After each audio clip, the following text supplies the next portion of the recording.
Bienvenidos, especial de prensa en Iquique Televisión, en esta oportunidad para conversar con el candidato presidencial del Partido Ecologista Verde, Alfredo Sfeir Yunis. Don Alfredo, bienvenido a Iquique Televisión. Muchas gracias por esta invitación. Lo vimos muy animado con don Francisco el otro día bailando rock and roll. ¿Ah? Claro. ¿Qué le pareció eso? Fue una sorpresa realmente para mí, pero encontré que tenemos que compartir lo que somos, lo que tenemos como capital humano. Yo no sabía prácticamente nada de eso, ¿no? ¿Cuál era la sorpresa? Cuando vi a mi hija en el escenario también me llamó mucho la atención, y así con poco preámbulo, ¿no? Listo. Fue muy bonito, muy bonito. ¿Qué piensa de la televisión que tenemos hoy día en nuestro país? Yo pienso que la televisión está muy concentrada, está muy centrada no solo en lo temático. La televisión está muy centrada en el centro del país. No vemos cómo los canales de televisión regionales debieran formar parte total, digamos, de este espectro. Por lo tanto, hay que cambiar no solo el ámbito estratégico, temático, sino también cubrir todo lo que sea nuestro país. Hoy día es más importante una situación amarilla en un barrio de Santiago de saber lo que está pasando en Iquique, de saber lo que está pasando en Antofagasta. ¿Cómo se puede hacer, digamos, eso que usted plantea, ¿cierto? Cuando los medios son privados, son en general, digamos, ya el Estado no tiene medios, ¿cierto? Lo último que quedaba, que era el diario La Nación, el presidente Piñera lo terminó. ¿Usted cree que el Estado puede intervenir y puede, digamos, de alguna manera, ¿cierto?, proteger el que la ciudadanía tenga acceso a un mayor espectro, digamos, de ideas, ¿cierto?, a un pluralismo real, efectivo? ¿Usted cree que quién lo tiene que hacer, digamos, no sé si el Estado? El Estado es fundamental en este ámbito, porque la televisión, la información, la relación con los otros lugares de nuestro país es un bien público. Y ese bien público tenemos que preservarlo. Así como, por ejemplo, el ángulo de la educación en la televisión, el ámbito de la cultura, el ámbito del folclore, de nuestros cuentos, de nuestras formas de ser, de nuestras regiones, de nuestras etnias, todo, de nuestros lenguajes, de nuestra herencia ecológica. El mercado no puede regir el bien público. Y es una obligación, y cuando sea presidente, yo me comprometo a que este tema sea resuelto en forma armónica, de tal manera de que todos sepamos lo que está pasando en Iquique, en Magallanes, en Temuco, en Calama, en Arica, porque eso es parte nuestra. Esta televisión segregada ha segregado nuestra visión de Chile, ha segregado nuestra manera de pensar, y más que eso, ha eliminado progresivamente nuestra identidad nacional. Ya la Cristian gente Leighton, ¿cierto?, que es un gran documentalista, el cierto director del programa Los Patiperros, señalaba que así como se pide que haya educación cierto, gratuita y de calidad, también debiera haber un movimiento ciudadano que pidiera de televisión, digamos, cierto, de calidad y abierta a todo el mundo.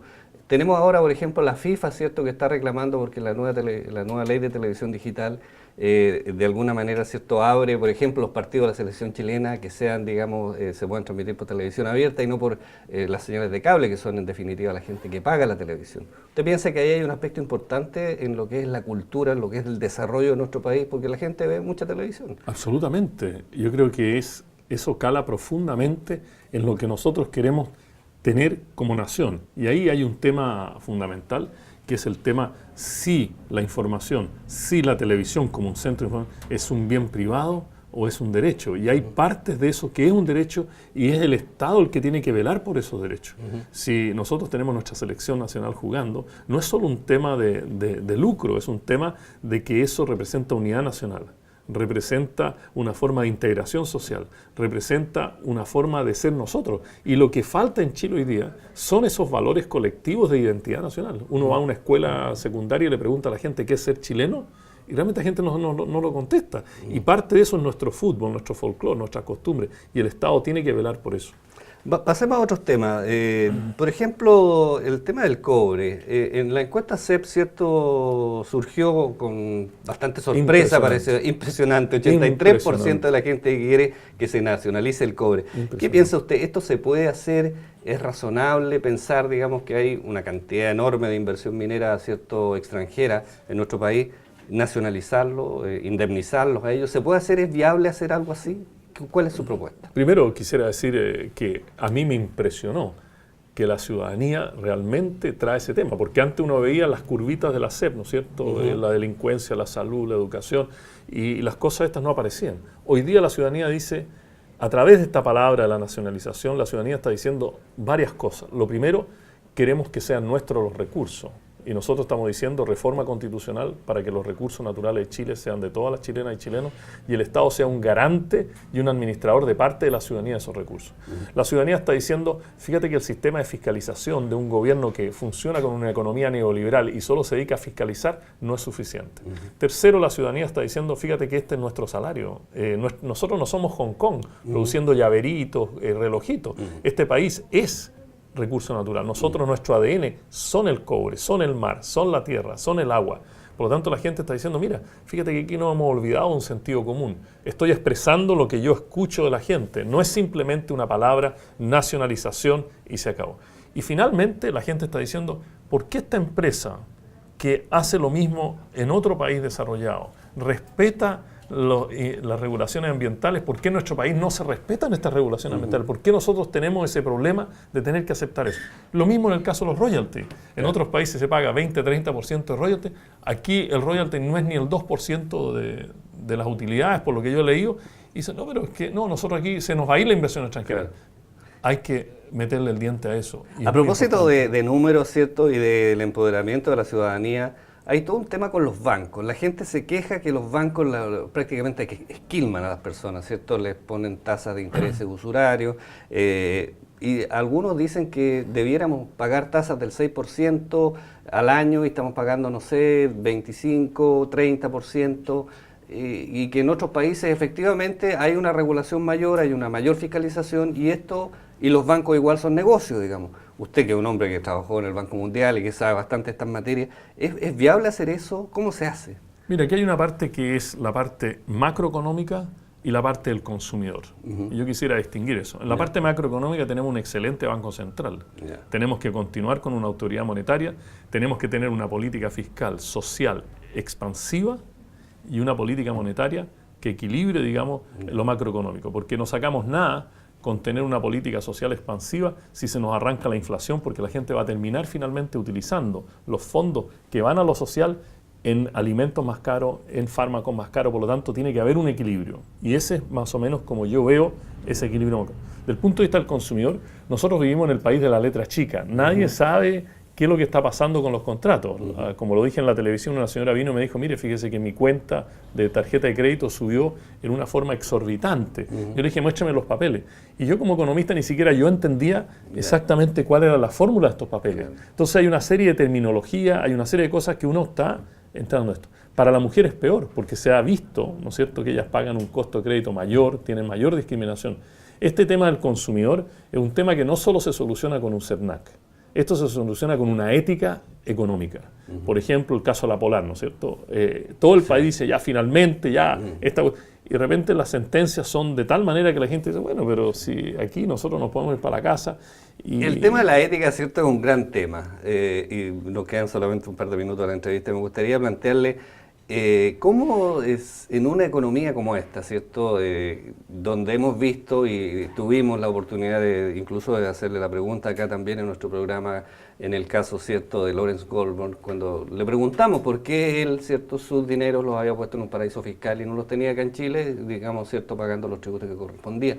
En general uno ve, ¿cierto?, la gente que está en el retail, los que están en la banca, en fin, que tratan de sacarle, en buen chileno, ¿cierto?, tratar de estrujar al máximo, ¿cierto?, la vaca para sacarle la máxima cantidad de leche. ¿Por qué ocurre eso? ¿Por qué no tenemos una regulación distinta, ¿cierto?, que la gente entienda que se pueden hacer negocios, pero hacerlos con un nivel de ética, digamos, razonable?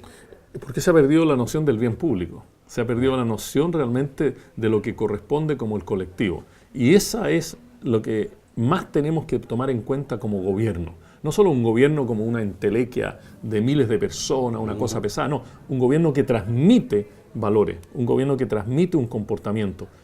Por ejemplo, en la salud, que la salud pública sea la esencia de nuestra cosa, que FONASA sea lo mejor, un lujo para nosotros. Lo mismo pasa con el ordenamiento territorial, donde ponemos todo tipo de elementos en nuestro territorio. ¿Qué pasa cuando un gobierno no dice nada sobre las termoeléctricas y lo que está causando? Cuando un gobierno no dice nada de que las empresas violan, ¿no es cierto?, ciertos estándares ambientales y nadie dice nada. Eso hay que recuperarlo, porque la ética es una práctica, la ética no es una teoría. Y mientras exista la oportunidad, naturalmente la gente la va a tomar. Y esto no se soluciona simplemente con fiscalización, se soluciona con un nuevo camino, un camino en el cual estos valores son parte de un comportamiento. Y yo creo que el sector privado no es un sector ladrón. Yo creo que nosotros siempre hemos dicho que la sustentabilidad depende del sector privado, pero queremos un sector privado responsable, corporativo, que mira a más largo plazo. Pero para eso tiene que acompañarse con un gobierno. ¿Cómo lo hace, digamos? Si usted es presidente, Bueno, tiene que convencer a todo el Parlamento, a los senadores, a los diputados para cambiar las leyes. Claro, hay que cambiar la nueva Constitución, pero también los incentivos. Yo creo que el sector privado funciona a través de los incentivos, con una reforma tributaria que no solo aumente los impuestos, sino que se los bajen en función a una huella de carbono, ¿me entiende? Una huella ecológica. O sea, que realmente hay un camino. Yo estoy convencido que en vez de echar, digamos, a la gente, hay que incorporar. Ellos son una esencia nuestra. Lo mismo va a pasar si ellos no hacen esto, se les va a disminuir las exportaciones, porque los países que importan tienen democracias que reflejan esta ética, democracias que reflejan estas demandas. Digamos que... Claro, sobre los transgénicos, cero tolerancia a los transgénicos. Ya hemos perdido exportaciones con eso, no solo Chile, Estados Unidos también. El tema de la certificación de origen de nuestros productos, el que no se use mano de obra esclavizada, el que se cumplan con los derechos sociales. O sea, o lo hacemos nosotros a nuestro estilo, y que lo podemos hacer porque tenemos la gente para hacerlo, o vamos a estar obligados con una cartola de medio ambiente, una cartola de derechos humanos, una cartola de lo ético. Nosotros tenemos un país que es capaz, tenemos un sector privado fuerte, pero necesitamos de un sector público que acompañe este proceso de tal manera que lo público no sea lo peor. Por último, tiene que ser lo mejor. Se nos acabó el tiempo, don Alfredo. Por último, el tema, digamos, de la nueva Constitución. ¿Es condición sine qua non la Asamblea Constituyente o no necesariamente? Nosotros no estamos en contra de la Asamblea Constituyente, nosotros estamos proponiendo un camino eficaz para llegar a eso. Y pero estamos podría en el ser camino otro, el plebiscito como una cosa fundamental. Yo quiero saber si la gente quiere una nueva Constitución. Por lo tanto, nosotros estamos apoyando a la marcación del voto, de tal manera que tener un sentimiento. Claro, hay que tener un sentimiento sobre este tema. No puede ser una cosa de arriba hacia abajo, porque si vamos a llegar a una asamblea tenemos que llegar con un movimiento ciudadano que sea expresado a través de estos procesos. Nosotros nos preocupa mucho el contenido de la Constitución, porque el contenido de la Constitución alimenta el modelo económico alimenta la Constitución, y este matrimonio, esta juntura, es a la cual nosotros tenemos que lograr este gran equilibrio. Por lo tanto, no podemos ofrecerle al país una economía sustentable con una ciudadanía empoderada si la Constitución no la acompaña, o ofrecer una nueva Constitución dejando el sistema neoliberal. Ese equilibrio es el que nosotros le estamos presentando a la ciudadanía. Bueno, queremos agradecerle, don Alfredo, que nos haya acompañado en esta entrevista. Muchas gracias a usted por entrevistarme y muy feliz de estar aquí nuevamente en Iquique. Muchas gracias.